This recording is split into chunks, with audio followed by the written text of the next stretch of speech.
So one of the key things that I think you mentioned was obviously the treasury, right? And you were talking about Emergo, basically, handling a lot of that. But then there's the decentralized, more governance-focused element of it, where basically the public and the users and the holders dictate kind of where the treasury goes. Emergo does not have the treasury. The treasury Emergo does not have it. No, this is all just it's 100% on chain. So 100% every time you guys make a block, 20% of that goes into an on-chain treasury that's completely controlled by the Cardano blockchain. The reason why nobody talks about it is it's inaccessible at the moment. When the on-chain governance turns on, there's a governance action to withdraw funds from the treasury. So over the last few years, the treasury just accumulated a giant pile of money like a sovereign wealth fund would. And it's an accessible sovereign wealth for the most part. So now we could actually, as an ecosystem, for the first time ever, touch that. Emergo has no say. They have no oversight of that, and they're not responsible for that at all. That is it effectively like a Project Catalyst type of system that's going to dictate that? That's where the funding for Catalyst has been coming from. So the on-chain treasury, some tranches go out, and there's so far been 11 disbursements to the various funds, and then the Catalyst voters vote, and they decide where to send it. Well, Catalyst actually, in the future, as soon as this happens, has to request funds from the on-chain treasury the same way everyone else would have to request funds for it. And the on-chain governance is responsible for that. The DREPs, the Constitutional Committee, et cetera, et cetera. So my view is the best way of handling that is through an annual process where all the special interests get together and they make budget requests. It gets aggregated together, and then there's a single vote annually for a Cardano budget. And then it has different pies, like some for development, and some for growth, and these things. And there's accountability structures, just like you would with the U.S. government in its budget. And then you withdraw all the funds, they get distributed amongst many actors, then they go and execute. Catalyst would be an example of a constituent that would request funds. And it's open for the community to decide what is the role of Catalyst now that there's a new treasury function, which is vastly expanded. Do we continue the same emission rate? Do we continue using Catalyst the way we do it? Or do we scope it down a bit? Or do we continue the same emission? Because right now, the current emission of Catalyst is over $100 million a year, which is quite expensive. And there's probably a more judicious way that the funds can be used. I was going to say, because it seems like now that we've gone through several Catalyst funds, it seems like there's almost a methodology to gaming the system that the majority of people that have utilized Project Catalyst are privy to. And it seems like you can have, valid, strong use case potential projects that are seeking Project Catalyst funding, but then you have other projects who've already been funded multiple times at different phases of their development, who kind of know the system, and they know, well, you have to ask for this much and you kind of get it in drips, and you have to go about it this way and that way to guarantee your funding. And I'm curious, because if that's then how, potential marketing budgets are handled in the future, like, is this all kind of known in terms of how that works? And are there thoughts to potentially changing the way the system works before it's just set out completely in the hands of everyone in the public?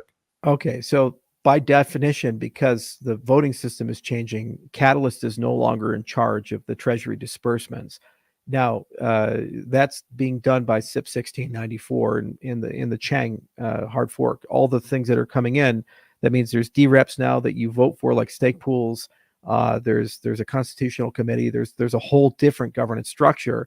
This committee has carte blanche over how the treasury outflows go, because it's up to any government to decide on how it does its budget. Now, Catalyst can survive in this, but then what Catalyst would do is it would request on an annual basis, likely, its own budget. And then they, just like the NSS gets a budget, they can have their own distribution mechanism for the funds, and that could be the same as Catalyst.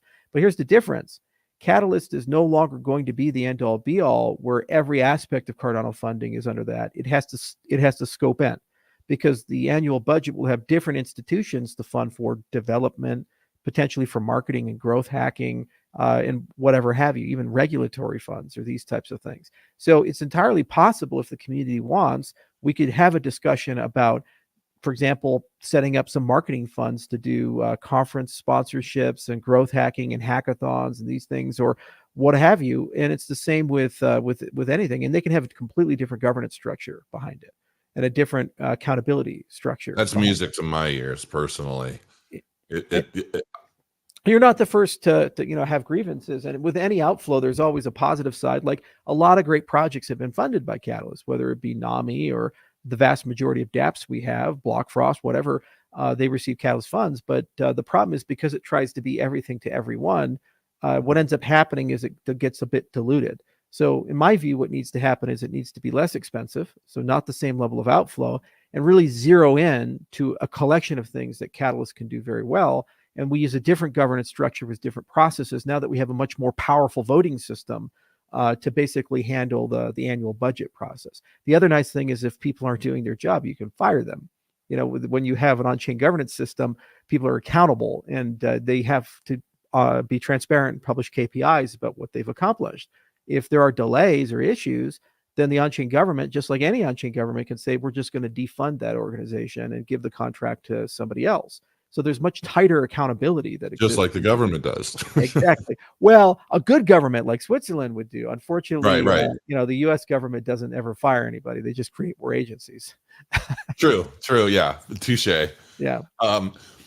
Okay, that's actually really good to know. So, I mean, ultimately, just venturing further and further into a decentralized structure that truly is kind of dictated by its user base and everyone else involved, as opposed to. So, okay, that's cool, because I think one of the biggest issues that I see is, even though there's I forget how many, like 1,600 different projects in development now with I can't remember what the numbers are off the top of my head, but there are a lot of projects that have launched. But it seems like some of these projects, they get to completion, but they kind of whimper. And I see some of these projects that could potentially be pretty good, but I have to wonder how many of them are projects for the sake of just having their funding and their jobs paid for to completion. But then after that, there's not much else seemingly gone into it.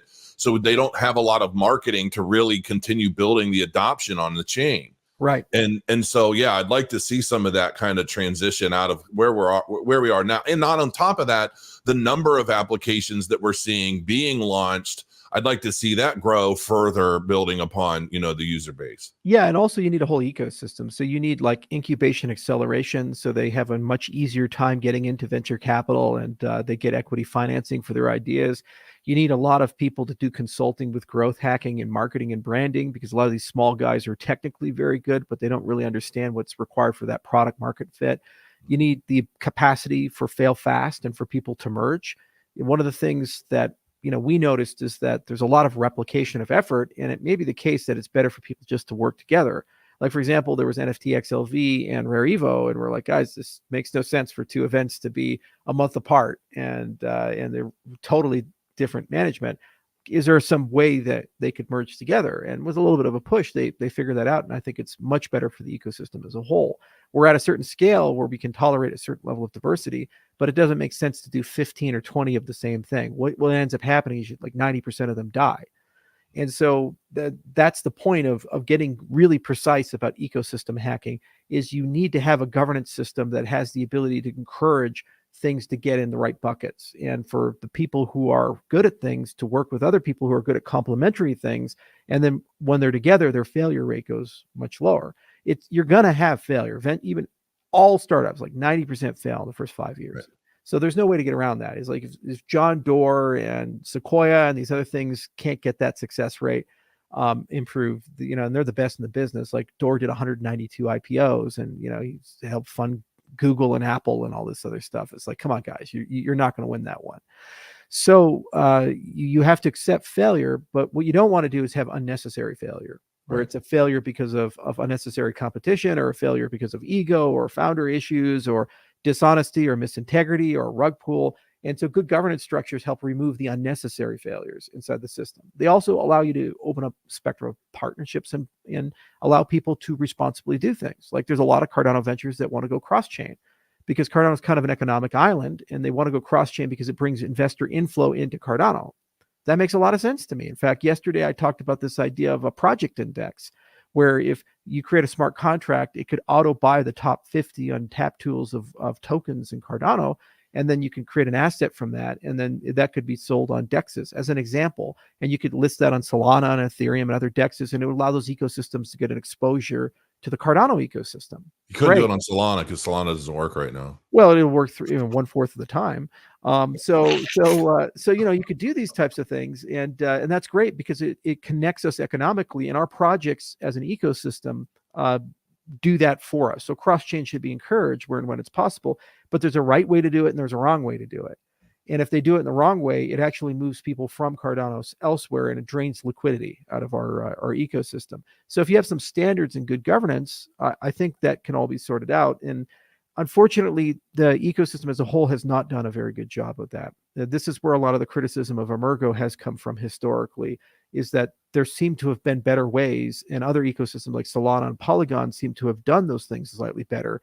And because that was not replicated here, a lot of our projects suffered, and they couldn't get the liquidity they needed, the venture capital that they needed, and the infrastructural support that they needed to bootstrap and get where they needed to go. But crypto changes so fast, you don't have memory for mistakes. You just move forward and you say, okay, well, look, it's a new day tomorrow. The loss yesterday can be a victory today. It doesn't matter. So let's just focus on what we need to do to win. And I think our prospects are very solid because we still are the most decentralized. We have the best on-chain governance system. We have a sovereign wealth fund with $1 billion, and we have a great community.